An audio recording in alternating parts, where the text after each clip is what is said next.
And we're live. Hey everyone, welcome back. I'm Vanessa Lane with View It, Do It, and this is Viddy Tips with Vanessa. And today it is Friender Friday, and let me tell you, I have got quite the friend with me all the way from Clare, Nova Scotia. Her name is Denise Alison, woo! And she has an amazing company called Strategro Social Media Marketing. Hey Denise, how are you? I'm great, Vanessa. How are you? I'm good. Thank you so much for joining this morning. You're welcome. Thanks for having me on your show. I'm excited. Well, I'm super excited because let me tell you, everyone that's watching right now, hey, Ilse, thanks so much for watching. Hey, Diane, thanks for watching. Hey, you know why I'm excited? Because not only just one, I have got two now, both of us, live streaming women talking live. Raise the roof, right? Yeah, And I want to get right, I want to get right into it, Denise, because we've got people watching. Hey, Perry. Hey, Marvin. Thanks so much for watching. So again, Denise, she is a live streaming woman. She does a live every week. She has a wonderful company, though, and I want to let everybody know right now, what is it you do, Denise, and what do you do for your clients? What is Strategro Social Media Marketing? Yeah, so there's really two main elements. So the basis of my business is I work with service-based entrepreneurs, and I really give them the tools and the skills that they need to create their own content, because I've kind of done both sides, where I've worked with entrepreneurs to help them create a strategy, and I've also done all the content creation for them. And the challenge when you create a strategy is they don't always implement it because they don't have time, the accountability, and it becomes one of those things you put off in a corner. But I also find that entrepreneurs have the power to create amazing content for their business, much more than a content writer or a social media creator. So I really like giving them the tools and the expertise and the knowledge that they need to be able to create their own content on social media, regardless of what platform. So whether it's LinkedIn, Facebook, Instagram, that doesn't really matter, but giving them the power to do that. The other part of my business is I do something similar, but it's really focused on live video. And I walk entrepreneurs through a 6-step program where I teach them everything they need to know about creating their very own live show. So it's meant for newbies who have either never gone live before or have tried to go live with Facebook a couple of times but haven't really gotten anywhere with it. So I walk them through how to create their content, what tools they might use if they're really not tech savvy, and how to repurpose it and do all those fun things that helps them create a consistent live show. That's amazing. And I am going to give a shout out because we are live. Hey, Jerry, he just popped on. Hey, Chad, thanks so much. And Ilse, by the way, Denise, is giving little clappy hands. So she's clapping you out saying, nice to meet you, basically. So it is interesting. You know, we have come full circle. I mean, technology keeps growing, and live seems like the newest innovation. And do you get from a lot of your clients that they're extremely nervous and almost hesitant to push the live button? Yes. One of the things that holds people back from even working with me is that they do not want to be on live video. But even those who have made the commitment to work with me and to go through my live video program, they're still hesitant. They have this nervous excitement where they're like, oh, I'm really excited to do this. I'm really excited to do this program. It's so exciting, but I'm so nervous. What do I do with my face on the camera? And it's going to be awkward. And what do I do with my hands? And where do I put my notes? And all these questions that you can tell that it's something that's weighing down on their mind. Exactly, but I love what you do. You embrace everything that comes out of live. So, and I do the same thing. If something doesn't work right, the sound goes off, it glitches. I mean, we embrace, and I'm sure you tell your clients the same thing, that you embrace whatever happens. Yeah, I mean, the thing about live video, it's not necessarily the fact that it's like this great technology, although it is great, and that it's going to get you more visibility in the algorithm, although those things are great too. But what live video does is it lets you connect on a more personal level, and it's the closest thing to being in front of a room, in front of people. So if I walk into this, I was telling someone the story the other day. Once I was giving a talk, I was pretty nervous. It was a room full of pretty amazing women entrepreneurs. And so I walk up to the front of the room from the back, as I had been instructed to do. I had a few notes, and instead of a podium, there's a music stand.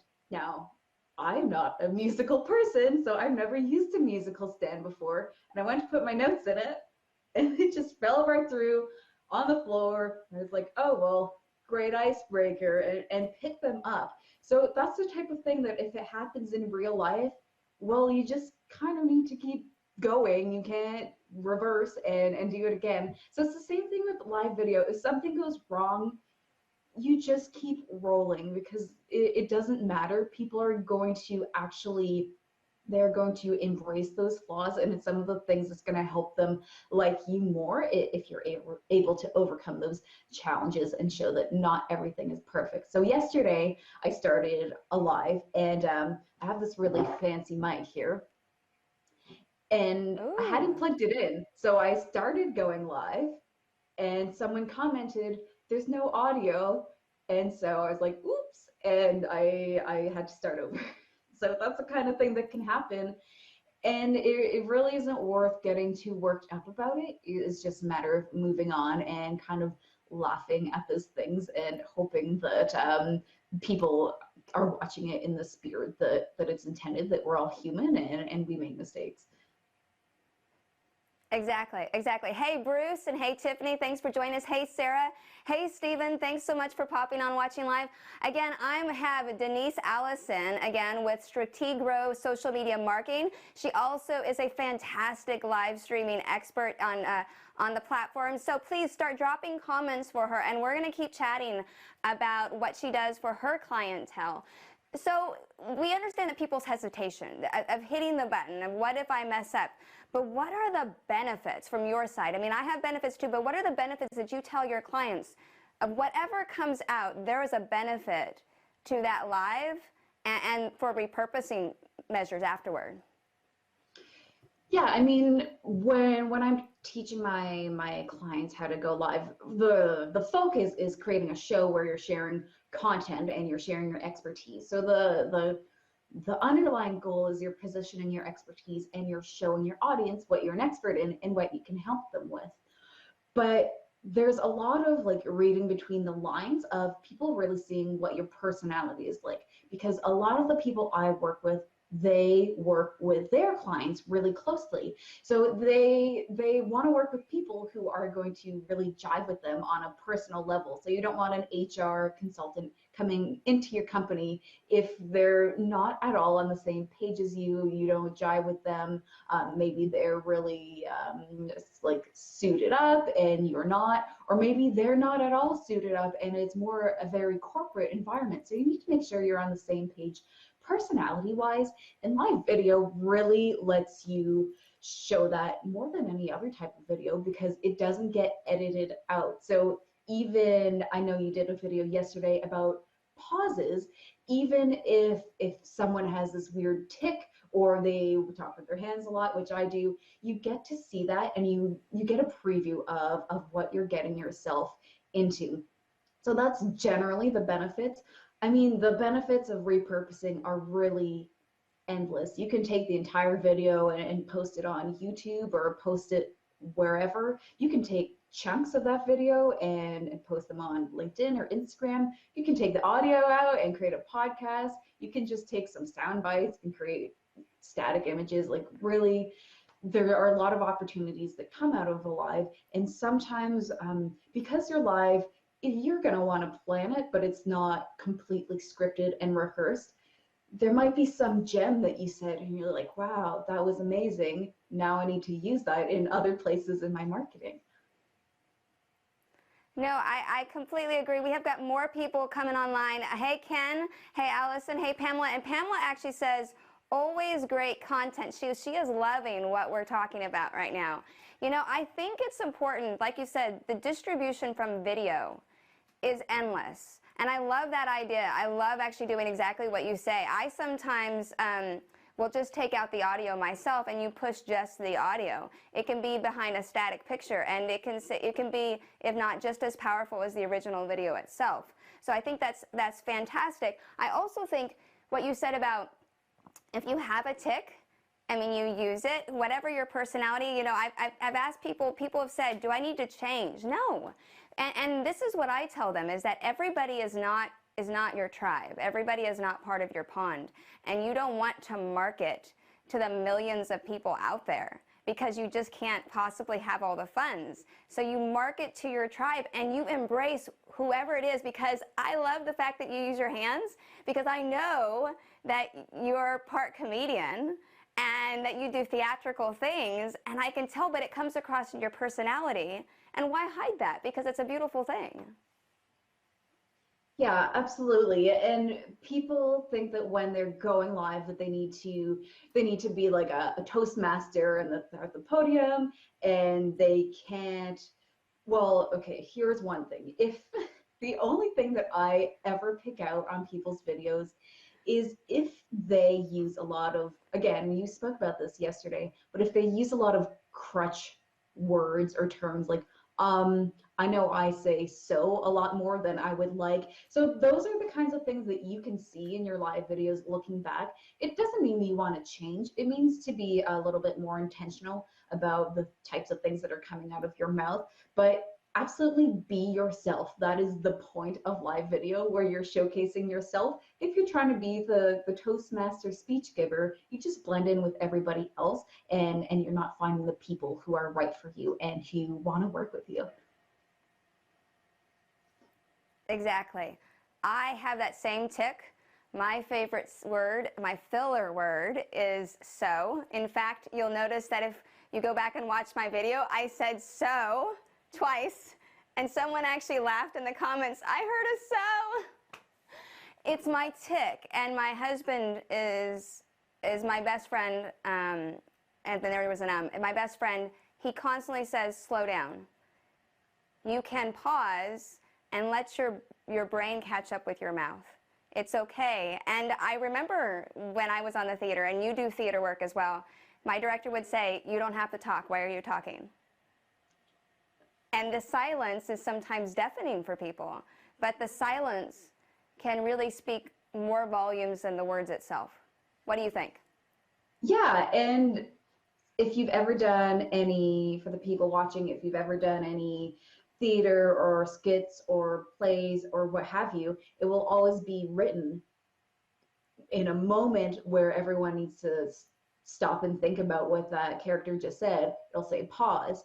And if the next person says their line too quickly, it really ruins that moment. So when you're sharing something and you want to really have your audience reflect on the last thing that you said, that pause can be a great opportunity to give them the chance to think about that and digest it. Great notes. Now, hey, Lynn, you just popped online. Thank you so much for watching. If you're watching, please drop your comments below for Denise.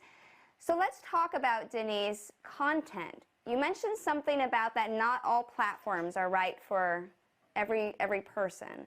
Can you really expand on that a little bit? Because I also agree that we don't have to hit 10 different social media blasts, Pinterest, LinkedIn, if it's not right for our business. Yeah, and one of the maybe rookie mistakes that I see a lot of people make is that they try to be everywhere and they try to post content on everything. And it's really not a great idea to do that. And this is why. You're not going to have the bandwidth to actually be able to create content for all of these platforms, because they are all a little different, and you don't want to just be mass sharing the same thing everywhere.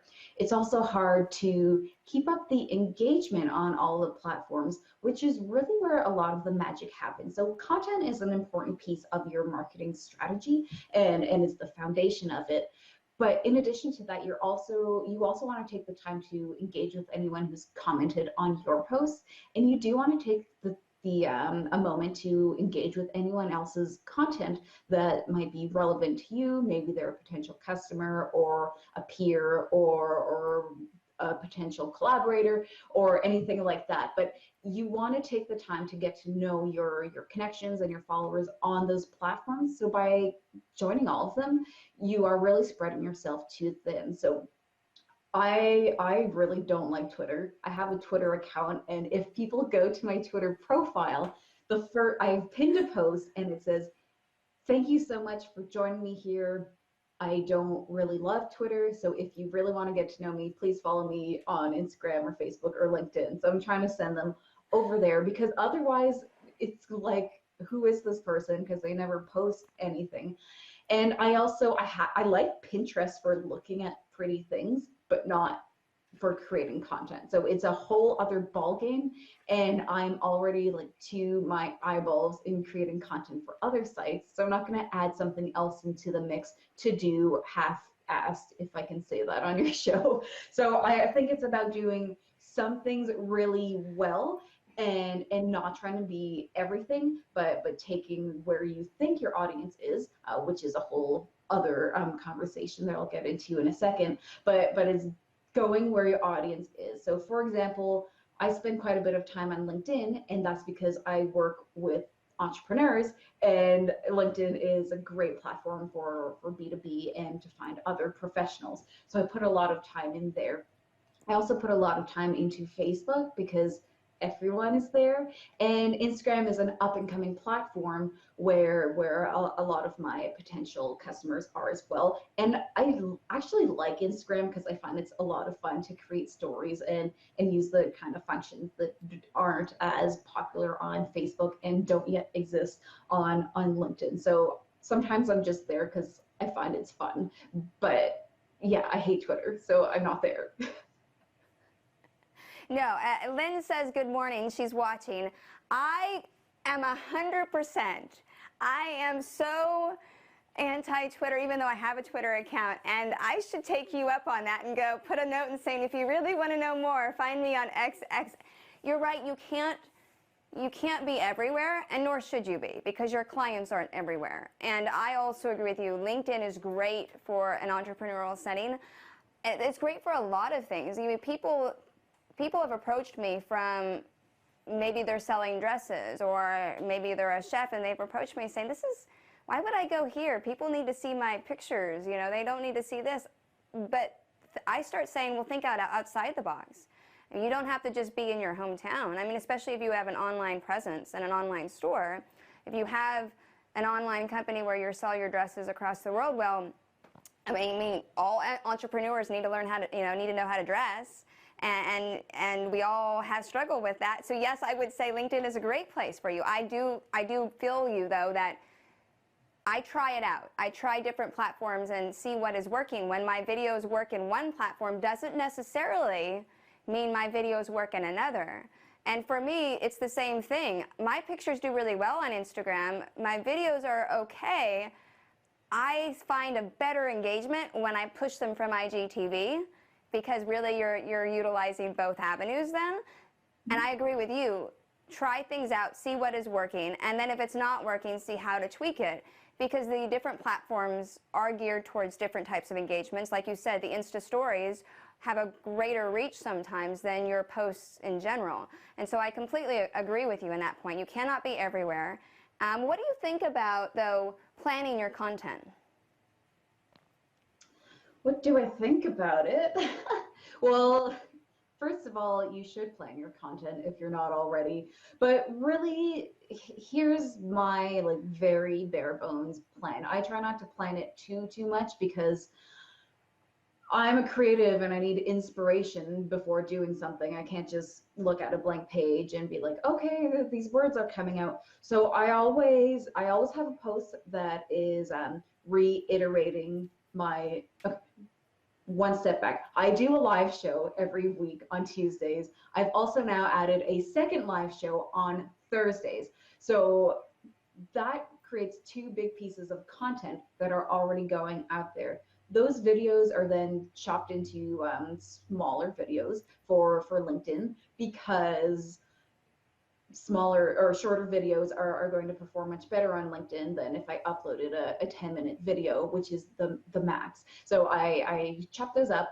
I sometimes pull other content to kind of repurpose it on Instagram. So I'll take the thumbnail that I've created for that video and I post that, and I post some of the brief summary of what that's about. And really that is used to create a lot of my weekly content. I also like sharing other tips that are related or that may have come from that video or that are supporting some of the things we talked about in that video. And I always try to share personal stories. So maybe I'm traveling or maybe I did something interesting, but I share a little bit more about myself at least once a week. And yeah, that's basically the foundation of that. The live videos create the anchor content for me, and it's repurposed into secondary content, and then some other content comes along with it. Sometimes I try to have fun and ask some questions or ask people what they're doing that weekend and that kind of thing, but that basically fills the week. Once you've gone live once or twice, it's a lot of content. It really is. Repurposing, especially video content, is massive. I mean, you can take a snapshot of any part of your video and use it for Instagram. So you really have unlimited moments of pushing things out. I do have a question, though. Hey, Amy, thanks so much for tuning in. Diane is from Arkansas. She is a lovely woman. She is a food blogger. She said, I have 13 social media accounts. Over the 7 years of, over the 7 years of blogging, I am tired. I am learning to let several of my social media platforms go. But that being said, yesterday I spent hours learning how to use Instagram IGTV. What do you think about IGTV? As a food blogger, most of my personal traffic comes from Pinterest. Ooh, good question. What do you think, Denise? Well, I think if most of your traffic comes from Pinterest, you should double down on Pinterest and create more stuff for Pinterest. What do I think about IGTV? I think that everyone was really excited about IGTV when it came out, as they should be, because video is exciting and it gave you the opportunity to create videos for Instagram that were longer than 1 minute or 15 seconds without having to actually go live. And there's a whole bunch of other nuances around that, which I won't get into. But I think that they haven't seen the uptake on IGTV that they were looking for. And part of the problem is that it's random, whose videos they show you when you go in there. There's not really a great way to scroll through what videos have been created. You can now link it into your newsfeed and it pops up, which is cool. But right now, in terms of social media marketing, there's not a lot of buzz around IGTV. At this point in time, not saying this won't change, but at this point in time, you'd be better off creating a series of stories about the place that you are, or the food that you're eating, or whatever. Creating a series of Instagram stories about it, because people are in Instagram stories more than they're in the Instagram feed if Instagram's a place that you're wanting to spend some time. But like I said, if most of your traffic is coming from Pinterest, why are you on 12 other platforms? Think about which ones you can cut out and look at which ones are doing the best, keep those, and try to get rid of at least half of those in the next week. I love it. Yes, I completely agree. I'm going to say hi to Susie. Susie's watching. Hi, Capita. I completely agree. You know, for me, the most frustrating thing for me about IGTV, Instagram, Facebook, LinkedIn, YouTube, every single platform is really geared at a different size video. And although you can push the same video to all of them, it's not going to register the same. And I know that's very frustrating to say, oh, this one's tall, this one's wide, this one's square, this one's, that's frustrating even for me, for someone that edits constantly. It's a big frustration because, you know, normal movies are that traditional rectangle, you know, and they're slightly bigger actually, but that's what they are. So for me, that's a frustration. I would agree go down to at least half by the end of the week, you'll make yourself feel so much better, Diane. Trust me. I want to throw in some personal things. Because you're from Nova Scotia, and you're from Clara, Nova Scotia, and we talked about this right before going on, a food tip, because she is a food blogger. Your favorite food where you are from?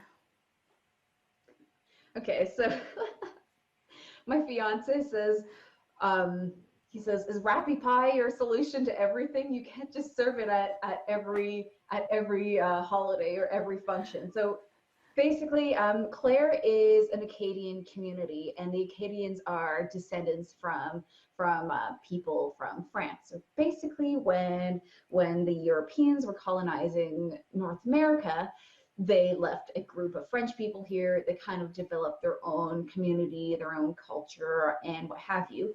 And then when the British came to Nova Scotia, they didn't want French people here, and even though they weren't really tied with France, and they deported them to Louisiana, and that's where you get the Cajuns. So those are our cousins. But then a few years later, the Acadians came back to Nova Scotia and New Brunswick, and so it's a region known as Acadia. But the community I'm in, Clare, we are known for Rappy Pie, or in French it's called rapure, and this is what it is. So you take a whole bunch of potatoes and you juice them, and you keep the pulp and you throw out the juice. Next, you cook a chicken, you boil a chicken, and then you take the chicken broth, add some boiling water, and then add it to the potato puree, and you make it's almost like a soup, but it's not liquid, but it's kind of like where it's liquidy, but it's still jelly. And then you put that in the pan, you put a layer of chicken, then you put another layer of the potatoes, you throw some salted onions in there, and you put it in the oven for 4 hours, and then you have this Acadian delicacy known as Rappy Pie, and people serve it at like church hall fundraisers, weddings, banquets, it's everything. And people who aren't from here think that it looks disgusting because it kind of looks like boogers, but it tastes like it doesn't have much taste. It's just potatoes and chicken, so there's nothing really not to like, but the consistency can turn some people off. But whenever people are traveling here or they're touring the area, that is the recommended dish for them to try. She said, well, thank you. Diane said, thank you. I needed your tip on paring down. Susie says, good morning. And now Diane, because she is a food blogger, she wants to know, and I'm curious too, your favorite dessert. Oh, I can only choose one. Only one, because I'm a dessert girl, so I'm super, super curious right now. Sometimes it depends on the day, but my friend a few weeks ago, she had made this. It was kind of like a giant Reese's peanut butter cheesecake kind of thing, where there was like the peanut butter chocolate layers, there was whipped cream, and there was like pieces of Reese's peanut butter. So I'm a big fan of chocolate, and chocolate and peanut butter is one of my favorite. I could probably give you a whole bunch of other of my favorites, but generally I'll go with chocolate over something else. Oh yeah, I know that we are going to be lifelong friends because I am never far from chocolate. I can sniff it out if I'm in a room, I swear. So I want people, because this is all about tips, we give some tips, and I want you to leave, and I know you've left lots of great tips. And I want people to know where to find you. But first, before we say where to find you, what is one tip that's on your mind right now that you can just leave with all the entrepreneurs and all the business women and men that have been watching that can just guide them for the next few weeks?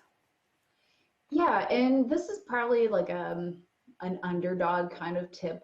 And so my tip is this, and it's that building a business is about building relationships. So when it comes to social media, don't forget how to be a human and don't forget that it's about interacting with other people. You can use all the fanciest, newest platforms and apps that they come out with, but at the end of the day, it's always going to be about building those connections and not forgetting that there's a person at the on the other side of that computer screen. So treating them like that and making sure that you understand what their needs and their challenges are. Perfect.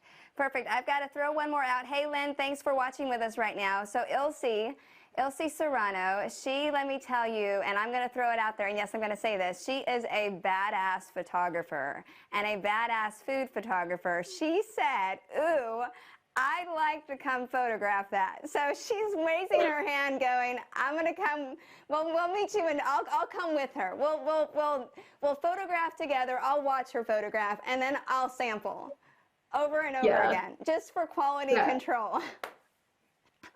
So this has been so fun. Again, everyone, if you're... It's kind of a strange thing to look at. Like, it's not like when people post food porn, it's like, oh, that looks so good. So you'll have your work cut out for you.